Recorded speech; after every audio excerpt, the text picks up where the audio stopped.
जब जीवन में बार बार असफलता मिलती है तो इसके बारे में श्री कृष्ण जी ने गीता में क्या कहा है। श्री कृष्ण जी कहते हैं कि जब बार बार असफलता के कारण हमारे दिल में ये बात आ जाती है कि सब कुछ खत्म हो गया, कुछ भी नहीं बचा, हमारा तो जीवन ही व्यर्थ हो गया,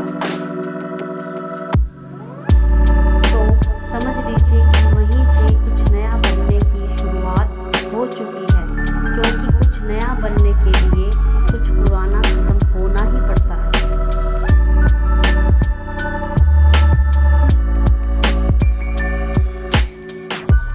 तो जान लीजिए कि जीवन में कुछ अच्छा होने वाला है, कुछ नया होने वाला है, जिसके लिए आप प्रयास कर रहे थे